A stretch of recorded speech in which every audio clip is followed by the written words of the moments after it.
Hey everyone, welcome back to my channel. It's been a good few months since my last video, so a lot has changed. For those of you who are new to my channel, my name is Marla. I am a stay-at-home and work-from-home mom of four. I do have my own business, but it's all from the home, so I'm super busy, but at least I get to be with my kids. So I wanted to just give you guys an update on what having four kids is like. My little guy is 1 year and 2 months, so he turned a year old at the end of July, and a lot has happened and a lot has changed for us going from a family of three to a family of four. So I just want to share what it's been like for those of you who are interested, who are curious, or maybe who are considering starting becoming a family of four, so having another baby or something like that, and curious on how that might go. So first of all, we do have a good age gap. My first three kids I had three under three, so they're really close together. They're now 9.5, 7. Oh, he's almost 8. My 7-year-old's almost 8, and then I have a 6.5-year-old as well. And then I have the baby who is 1, just over 1. So we did have a good age gap in terms of the first three to my now youngest. And it's been beautiful in many ways. Having the older kids there, not just for me, like they do help me so much with him, which is like a godsend. They will play with him, they'll pick him up, they'll take him outside with them, they'll get him his snacks, and like they really help so much just keeping him busy so that I can get stuff done. So that's been a godsend in that way, and I have to say I love the age gap for that. What's been challenging is the little guy doesn't have anyone closer to his age, so he always wants to do what the older kids are doing, which does make it hard because they do stuff that he can't do. So if they go outside, if they ride bikes, like whatever they're doing, he will just start to cry and get really frustrated if he's not allowed to do what they're doing. Obviously he's 1 and they're like 10, so for them riding bikes and skateboards or doing things is normal, but for him he can't. So that's one of the biggest challenges. Honestly, one of the other biggest challenges for us with the age gap was going from not having a baby for like, my daughter was 6 when we had my son, so she was just turning 6. So we technically didn't have a baby for like 4 or 5 years. And for us having more freedom, not having to change diapers, not waking up at night, we were rested, we were able to just leave the kids with my parents and go out for a whole day or whatever we needed to do. I was able to work on my business and just tell the kids, like, it's quiet time now, I need you guys to leave mom alone for a bit, go do your own thing, and they would do it. So that was the hardest part, was going from that where we finally, it's like we had our kids, we potty trained them, we did all the hard work, and then we had like a good few years of like, oh wow, life is great after kids. And then we had the fourth. So the hardest part for us was transitioning from no kids after a few years, like from no babies to having a baby again and kind of getting thrown back into it. This time around, we're a little bit older, we're more tired, obviously. I have a business this time around, which I didn't have with my other three. So it's just a lot more demands this time around, which has made the whole process a lot harder.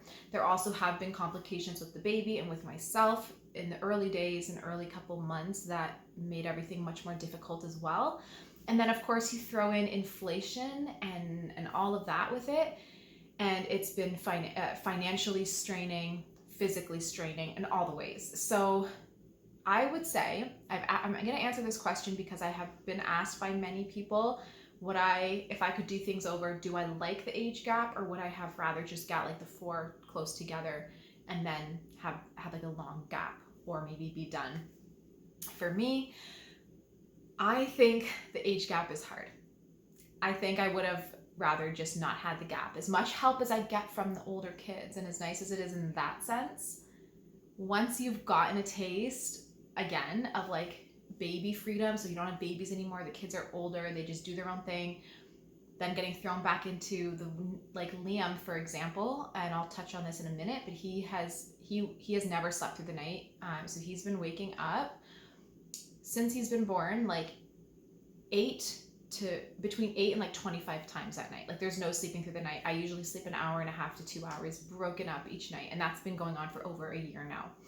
So to get thrown back into that, to do all of that, I would say it's a lot more difficult once you've had a taste of quote unquote freedom and then going back into it. So if I could do things over, I wouldn't maybe want the gap as much. I would prefer to just have them all, because then you're like, we're already used to no sleep. We're already used to diapers and car seats and all this and that, and you're fine.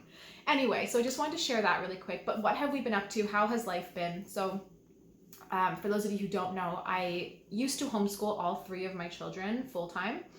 The last 2 years, things got a bit challenging for us, especially with the boys, especially specifically my eldest, who is like, he's in grade 5. So reading age, all his subjects are getting harder. It was taking me like 4 hours or more to just sit with him and get his school done, sometimes like 6-7 hours. And for him, just his personality, he doesn't like to sit still for long periods of time, and he does have like a little bit more of a challenge in the reading side of things. So I found it really difficult for me to have enough time to just sit with him, and I should say patience too. I'm not super patient, I will definitely own up to that. So I just found it really difficult for me to just sit down and really give him the attention that he needs, to help him more with his reading, but also to just get all his school done. Because on top of him, I have had my other son and my daughter, who my son was a grade 3 and my daughter's grade 2, to sit and homeschool as well. So what we actually did last year, it was our first year of ever trying out school for our kids. So I put my son in a private school, which ended up being one of the best things we could have ever done. It has been so incredible. He has thrived. It has taken off a lot of stress and pressure from me, because as much as I love the concept of homeschooling, I don't love homeschooling. Like, I don't like to teach. So that was also a huge challenge for me. Was every day I was dreading my days, and I was like, I have 3 kids and they got to go through elementary and high school. Like, I don't know if I can sustain this. It was really taking a toll on me. Not to mention, I have a full-time business that I'm running, which is our main source of income. So that also was getting really challenging to put time and energy into that when I was trying to homeschool. So my eldest son last year went to school, and I homeschooled the other 2 with my husband, and it went so well. It was a lot less stressful. He got the attention he needed. We were all in a better mood, and I had more time to put towards my business. I was also pregnant, so it was getting pregnant, it was more challenging just trying to reserve my energy and get through all that. So this year we decided, now that my middle child was going into grade 3, I was like, let's put him in the school with his brother in the private school and see how that goes. And now we're only 2 weeks in, but he's been loving it, and not having the boys to homeschool has been amazing, because I am still homeschooling my daughter, and she's an easy homeschooler. Like, she's like, here's my books, let's get it done. She's pushing me like, Mom, can we start? Because she just wants it off her plate, and then she's done for the rest of the day. So I love that, because that's how I am. So we just click, it works well. We crush her books, we get them out of the way in the morning, and then I don't have to do any homeschooling the rest of the day. And then I also have her home to kind of help and play with the baby a little bit and things like that. So that's what we're doing right now. I've got 2 in private school, I've got 1 I'm homeschooling, and then I have the baby. And this is what's working for us. Next year, I don't know what it's going to bring. It's definitely very expensive to be putting the kids in a private school, and I don't know if we can sustain that year in and year out, as financially things have been so tight. I'm sure, like for everybody, with inflation and with a new baby, and there's been a lot of expenses that came with that, just given his history when he was born and all that. So there's definitely been challenges. The biggest challenge for me, aside from just getting used to being back with a baby and all of that, has been trying to maintain and keep my business afloat. Not from lack of clients or anything like that, but from lack of time.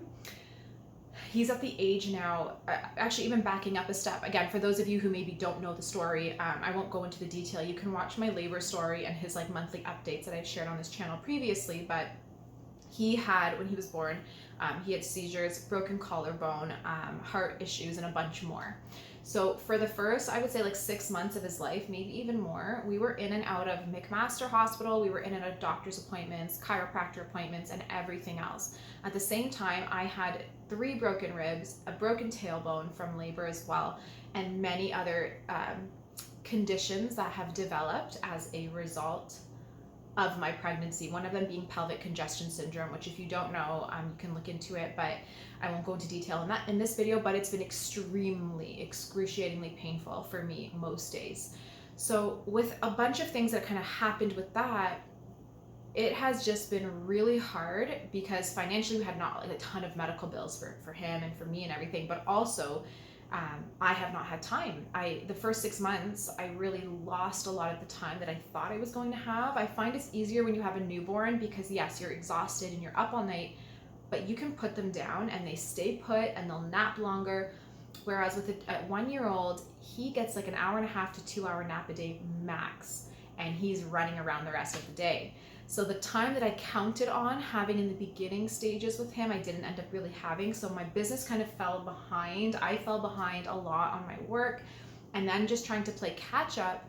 But now in this stage, he's just like, he won't let me work. If he sees me on my computer, he shuts my lid, or he'll be tugging at me or just whining for mama all day. And it's really hard to just sit down and have like a time. For me, my business is a very creative business, or if I'm making protocols, I need to be in the zone. It's very scientific, so I need to have that time, and I need quiet for it. I can't have interruptions, which is absolutely impossible because I have those all day. So that's what makes it hard, is I'm like up later in the night getting protocols done, and I'm just trying to work when I can, but because I'm not putting as much energy into creating things and into my like the productivity side of the business, I'm not able to work with as many clients as I used to because of lack of time. Finances have been obviously struggling a lot. So that's been a big challenge for us. So again, I don't know what next year is going to look like with school, but at least this year it's going well so far. We're taking it 1 month at a time, 1 year at a time. I'm hoping that as Liam, the baby, gets a little bit more, even a few months older, a little bit more like self-sufficient, it would be easier. If he can even just feed himself with a spoon, like things like that, that could really help save me a lot of time. So that's where we're at. We are just kind of trucking away. It's been a lot. I'm gonna do a baby update so you guys can see him. He's so cute. Like, he kills me how cute and delicious he is. I want to do a 1 year baby update, and we're 2 months past that and I still haven't, but I will bring him on here and we'll do a baby update. Not to sound like a mom who's like all biased and obsessed with her kid, but he is so intelligent. Even my other kids were not like this. Before he even turned 1, he already had like 10 words in his vocabulary, like actual words. Now he even says things like phrases like "I love you," and he'll be like, "Hi Nana," like, which is to his grandma. "Hi Dad" in the morning, and then when he's like wanting his food, he'll go snack and things like that. So he knows. He'll say thank you. So he knows, like, he's only 1, but he talks so well. He runs. He's up and down stairs. He's such an active little guy. So he's doing well. And yeah, I'm definitely gonna do a video so you guys can see his crazy hair, his personality. He's just incredible. I love him, and we're so blessed to have him, as crazy as he is. Some days I'm like, what were we thinking? But then I look at him and he gives me like this crazy smile, and I'm like, okay, fine, you're cute, we'll keep you. So anyway, that's the updates, guys. I just want to come on here because I don't want you to think I'm abandoning this channel. It's just been really hard finding a time to film and work and do all my other things. I'm actually going back to school as well, so there's always things going on. The thing about in my business, which is in like holistic health, the thing about healthcare is that there's always continuing education and there's always more to add on. So there's another service that I want to be adding to the services that I currently offer. And so I'm going back to school for that soon. So there's just always so much happening, and my plate is more than full. So anyway, it's been great with 4 kids. We definitely get a lot of stares, and we get a lot of people who are like, every time I go to the grocery store or we're walking on the water, wherever we're going, somebody has to stop and say, "Are these all yours?" Or they'll count them. They'll be like, 1, 2, 3, 4. They'll be like, "You have 4." And like, some of them are really positive about it, but we do get a lot of negativity for 4 kids, which is kind of sad. At least where we live here in Canada, we do get, people are used to like 1 or 2 kids. So since we had 4, we're like, we can't go anywhere without people stopping us and counting our kids.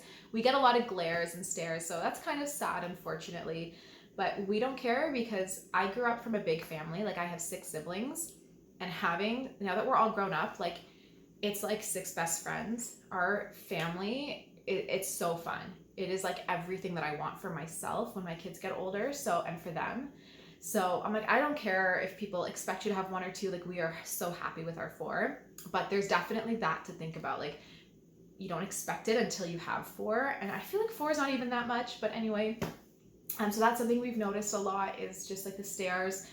We notice like everything is much more expensive, just eating out and stuff. And then of course, like a lot of, like we have to buy a van, so like a lot of vehicles won't fit 6 people. We had a beautiful car we just bought right before we knew we were going to have another baby. So it was a 5-seater. It fit us all beautifully. It was so good on gas.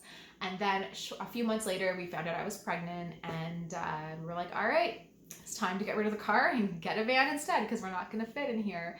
So there's definitely changes that came with having 4 kids. Most of them are incredible changes. Some are very challenging and difficult, but the nice thing is they're temporary issues. Whether it's financial, whether it's like we're exhausted or lack of time or whatever it might be, these are things that are temporary until Liam is growing up, and then our life will be so much better having, being surrounded by these beautiful children, and just having such an amazing family and such a big family. I love it, and it's definitely the best thing ever. So anyway, I hope that this helped and gave you guys some insight into what a family of 4 is like. Our life is definitely crazy, and it's hard juggling like our time between all the kids and getting all the kids to have their individual time with sports, with us. So I'll like make sure I'll take like one kid at a time, and when we're doing errands or something, and I'll buy them a little something and we'll hang out. So we do still try to get that one-on-one time with each child, but it's definitely harder because when you got 4, you don't have that much time, so everything's kind of less than what we'd like. But overall, things are good, and that's all I'm going to say. I'm going to leave the video here. I hope you guys have a beautiful day. If you want to see more of like our day-to-day, what I get up to day-to-day with my life, I work out every day, I go to the gym and do all these things. So if you kind of want to keep up to date on what's happening in my life day-to-day, follow me on Instagram. It's Holistic Homeopath. I linked it down below, so you guys can see like what I'm eating, what I'm doing with my day, with my business, with my kids, and all that stuff. And I'd love to have you there. Have a wonderful day, and I'll talk to you soon.